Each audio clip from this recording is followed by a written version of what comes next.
গাড়ি ছুটে চলেছে আলমোড়া থেকে রানীক্ষেতের উদ্দেশ্যে। সকালবেলা গঙ্গলিহাট থেকে বেরিয়েছিলাম, গঙ্গলিহাট থেকে আলমোড়া হয়ে রানীক্ষেতের দিকে এগোচ্ছি। আর 25 কিলোমিটার পরেই রানীক্ষেতে পৌঁছে যাব।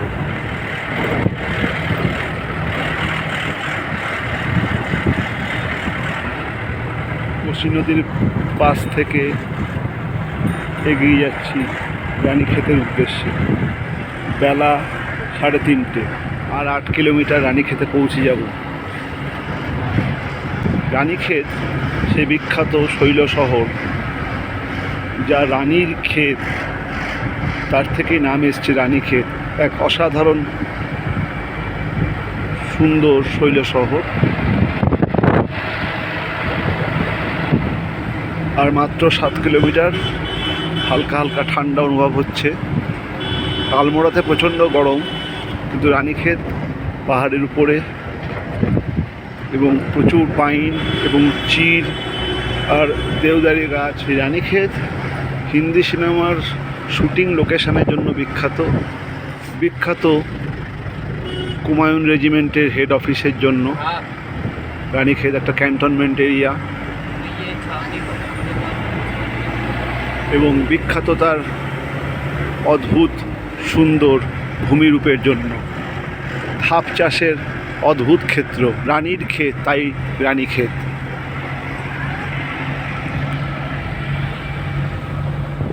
অপূর্ব সুন্দর রাস্তা।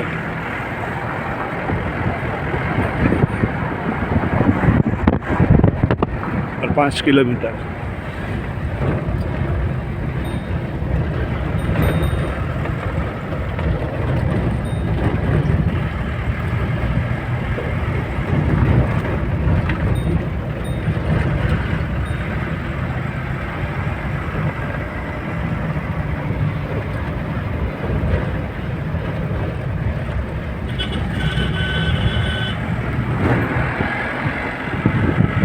রাস্তা চওড়া, পিচ বাঁধানো।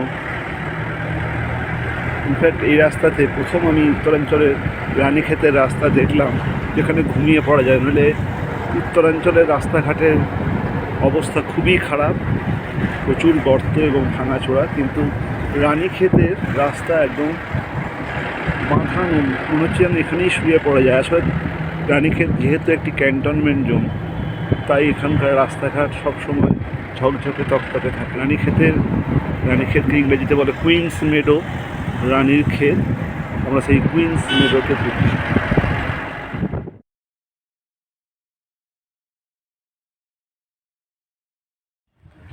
আমি এখন রানীক্ষেতে। রানীক্ষেত বা কুইন্স মেডো, এটা ভারতের একটি বিখ্যাত শৈল শহর বা হিল স্টেশন। সকালবেলায় বেরিয়েছিলাম গঙ্গলিহাট থেকে, গন্তব্য ছিল রানীক্ষেত। 4টের সময় রানীক্ষেতে এসে পৌঁছেছি, এবং রানীক্ষেতে এসে রানীক্ষেতের সবথেকে প্রাচীন এবং বিখ্যাত হোটেল দ্য মুনে ঘর নিয়েছি। এটি রানীক্ষেতের সদর বাজার, অর্থাৎ বাস স্ট্যান্ডের ঠিক পাশেই যে সদর বাজার, তার গান্ধী চকে অবস্থিত। এটি রানীক্ষেতের অন্যতম প্রাচীন একটি হোটেল এবং খুব নামকরা এবং অভিজাত। আমি সেখানে একটা triple bed double room sweet নিয়েছি, উপরে restaurant.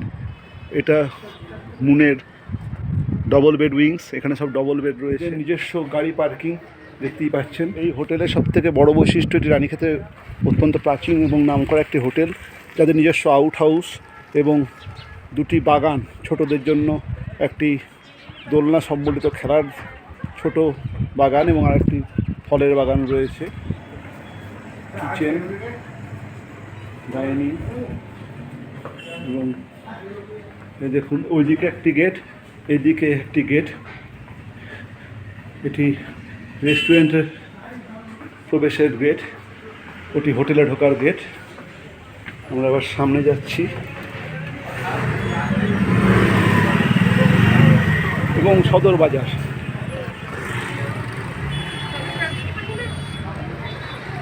Hotel moon and restaurant.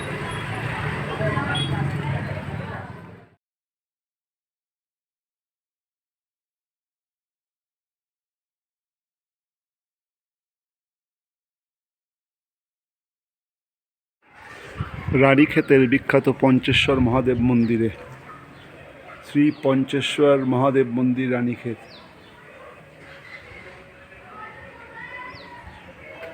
রানীক্ষেতের বিখ্যাত এই শিব মন্দির, প্রায় 300 বছরের পুরাতন এই শিব মন্দির।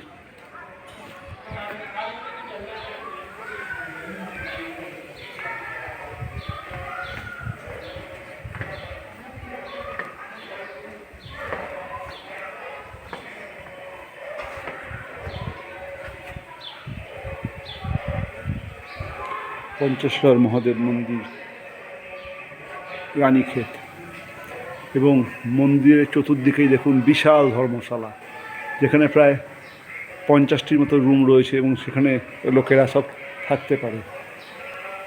মাত্র 100 টাকা করে দক্ষিণার বিনিময়ে এক একটি রুম পাওয়া যায় এই পঞ্চেশ্বর মহাদেব মন্দিরে। ইনফ্যাক্ট এটাই রানীক্ষেতে সব থেকে সস্তার আশ্রয়।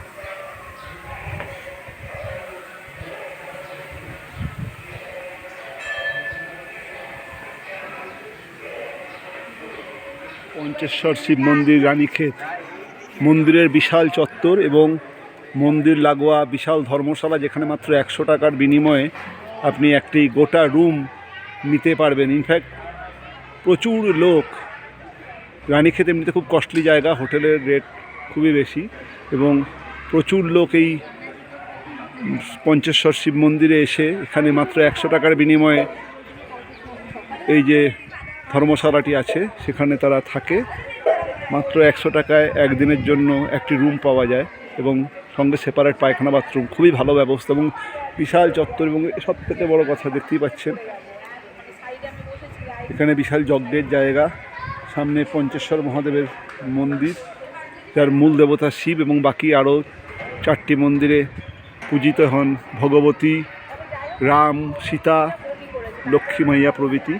আর এই মন্দিরের সবথেকে বড় আকর্ষণ হচ্ছে এই মন্দিরের সামনের বিশাল চত্বর থেকে দূরের পরিষ্কার মেঘমুক্ত আকাশে হিমালয়ের উচ্চ শৃঙ্গগুলিকে স্পষ্ট দেখা যায়। আজকে আকাশে মেঘ রয়েছে, একটু আগেও আমি দেখছিলাম সেখানে ত্রিশূলকে দেখা যাচ্ছিল।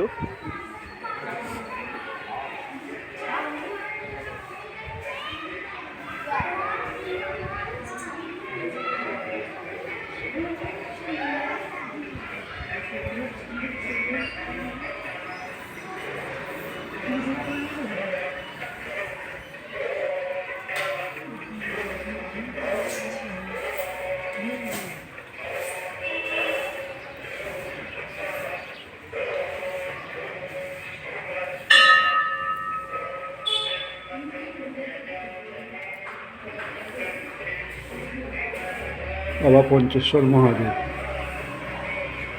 পঞ্চেশ্বর শিবলিঙ্গ রানীক্ষেত।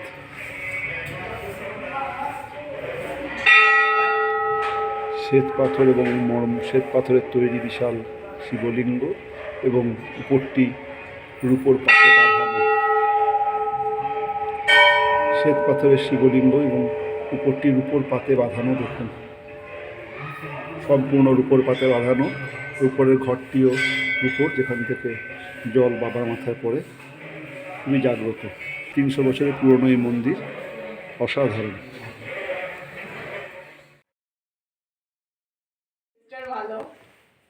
রানীক্ষেতের বিখ্যাত ফলবাজার থেকে আমরা এখানকার অর্থাৎ কুমায়ুন অঞ্চলের যেসব বিখ্যাত ফলগুলি পাওয়া যায় সেগুলিকে আমরা এখন কিনে এনেছি। প্রত্যেকটি ফলই খেতে অসাধারণ। আসুন ফলগুলোকে একবার চিনিয়ে দিই। এই ফলগুলি একমাত্র হিমালয়ের পার্বত্য অঞ্চল অর্থাৎ এই কুমায়ুন এবং গাড়োয়ালেই পাওয়া যায়, এবং কুমায়ুন এবং গাড়োয়ালেই এগুলি উৎপন্ন হয় এবং তারপরে তা গোটা বিশ্বব্যাপী বাণিজ্যিকীকরণের মাধ্যমে ছড়িয়ে পড়ে। আসুন ফলগুলো একবার দেখে নিই। এটি হচ্ছে আলু বোকরা। এই আলু বোকরা আমরা ওখানেও পাই, কিন্তু এইখানে আলু বোকরার যে টেস্ট এবং সাইজ অসাধারণ। এটিও অন্য ধরনের একরকম আলু বোকরা, মানে এখানে 3 রকম ভ্যারাইটিস আলু বোকরা আছে। এইটি একটি আলু বোকরা, দেখতেই পাচ্ছেন। এইটি অন্য এক ধরনের আলু বোকরা এবং এই সবুজ এটিও একরকম আলু বোখরা, এবং তিনটি আলু বোখরাই অসাধারণ মিষ্টি। ইনফ্যাক্ট সবুজটা যেটা দেখে কাঁচা মনে হচ্ছে সেটা সবথেকে বেশি মিষ্টি। এগুলি হচ্ছে পিচ আড়ু। এই পিচগুলি সুস্বাদু এবং সুমিষ্ট পিচ বা আড়ু। এবং এই যে দেখছেন এটিকে বলে খোবানি, অ্যাপ্রিকট। আমরা ইংরাজিতে বলি অ্যাপ্রিকট, বাংলায় খোবানি। এগুলো হচ্ছে অসাধারণ টেস্ট। অ্যাপ্রিকট একটু টক মিষ্টি ধরনের হয় এবং পিচ একদম রসালো সুমিষ্ট। এবং আমরা সবকটাই 1 কেজি করে কিনেছি।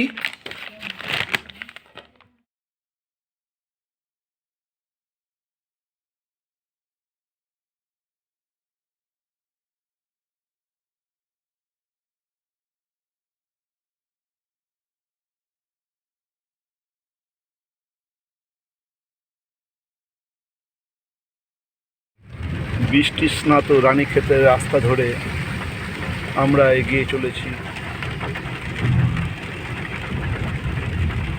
আজকে প্রচণ্ড সকাল থেকে বৃষ্টি পড়ছে এবং সেই বৃষ্টি মাথায় করেই আমাদের গাড়ি এখন এগিয়ে চলে। জায়গাটি অসাধারণ সুন্দর প্রাকৃতিক পরিবেশ।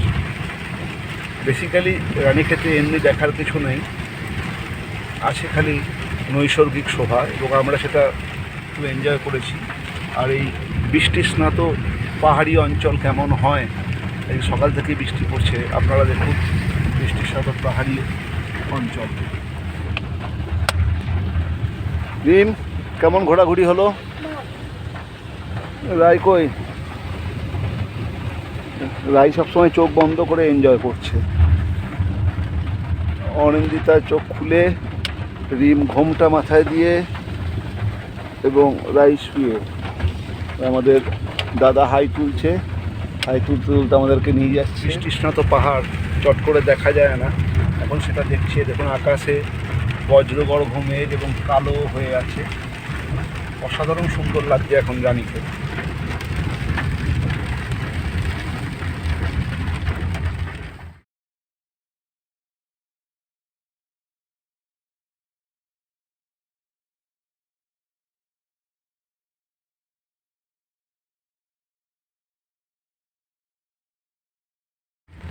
আমি এখন রানীক্ষেতের বিখ্যাত ঝুলাদেবী মন্দিরে।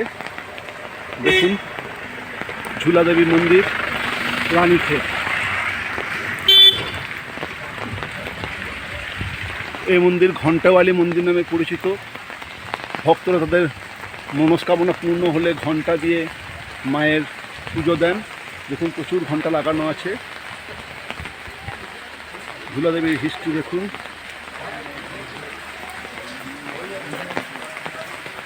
এই মন্দিরের ভেতরে ভিডিও নেওয়া যাবে না, তাই মন্দির বাইরে থেকেই দেখুন ঝুলাদেবী মন্দির।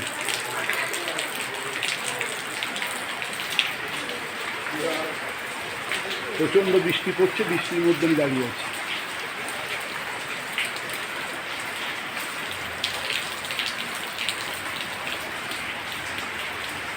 বৃষ্টির মধ্যেও ভক্তরা সব আসছেন। দেখুন প্রচুর ঘণ্টা লাগানো আছে।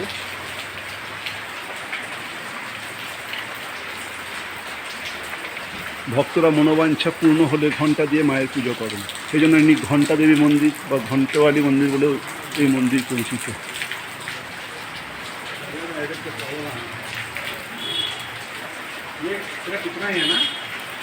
হ্যাঁ, বাইরে থেকে ভিডিও করতে হচ্ছে কারণ মন্দিরের ভেতরে ছবি নেওয়া বারণ। দেখুন রানীক্ষেতে অঝরে বৃষ্টি, তার মধ্যে আমি ঝুলাদেবী মন্দিরে।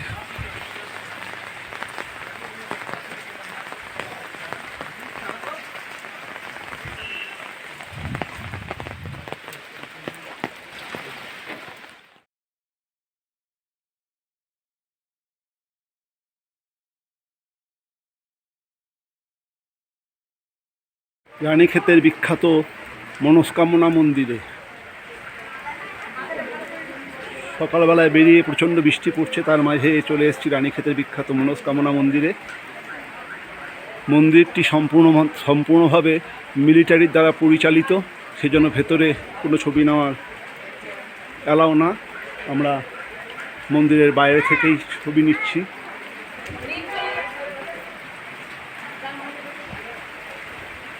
মনস্কামনা মন্দির রানীক্ষেত। দেখুন খুব সুন্দরভাবে মন্দিরটি সাজানো। এটা কারণ এটি ইন্ডিয়ান মিলিটারি কমান্ড ফোর্স দ্বারা এই মন্দিরটি পরিচালিত হয় এবং রক্ষিত হয়। সুন্দর করে সব গোছানো রয়েছে।